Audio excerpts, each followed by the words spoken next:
What is the difference between DNA and RNA? DNA में sugar deoxyribose पाया जाता है जबकि आरएनए में राइबोज शुगर पाया जाता है। डीएनए में बेस थायमिन पाया जाता है जबकि आरएनए में यूरेसिल पाया जाता है। स्ट्रक्चर की बात की जाए तो डीएनए में डबल स्टैंडर्ड स्ट्रक्चर होती है जबकि आरएनए में सिंगल स्टैंडर्ड स्ट्रक्चर होती है। लोकेशन डीएनए न्यूक्लियस में पाया जाता है जबकि आरएनए का लोकेशन न्यूक्लियस और साइटोप्लाज्म दोनों में पाया जाता है।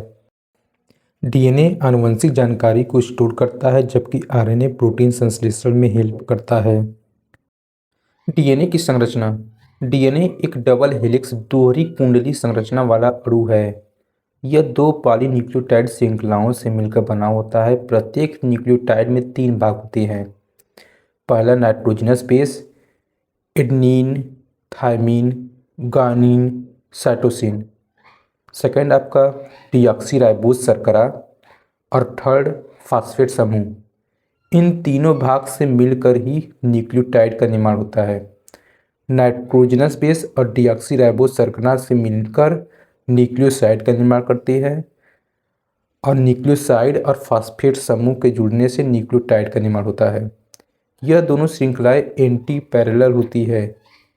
5' to 3', दूसरी 3' to 5'। इसे हम 5' to 3' भी कहते हैं।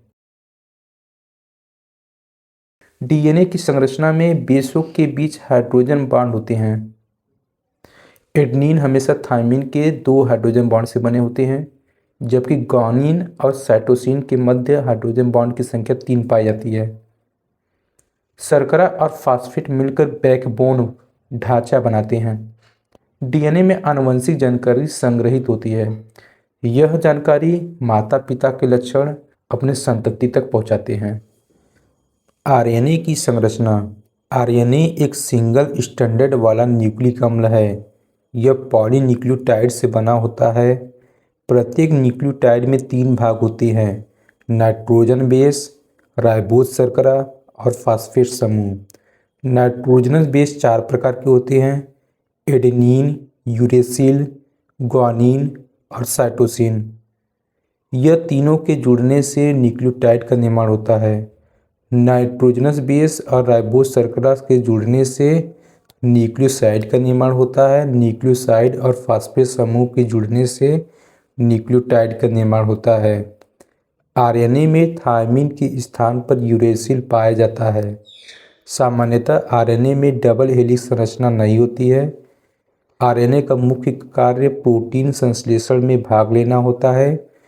यह निम्नलिखित प्रकार के होते हैं। एमआरएनए जिसे मैसेंजर आरएनए के नाम से जाना जाता है, टीआरएनए जिसे ट्रांसफर आरएनए के नाम से जाना जाता है और आरआरएनए जिसे राइबोसोमल आरएनए के नाम से जाना जाता है। दोस्तों डीएनए के 2 न्यूक्लियोटाइड के बीच की दूरी क्या होती है कमेंट में बताएं। और वीडियो अच्छा लगे तो वीडियो को लाइक शेयर एंड चैनल को सब्सक्राइब करना ना भूलें। मिलते हैं नेक्स्ट वीडियो में।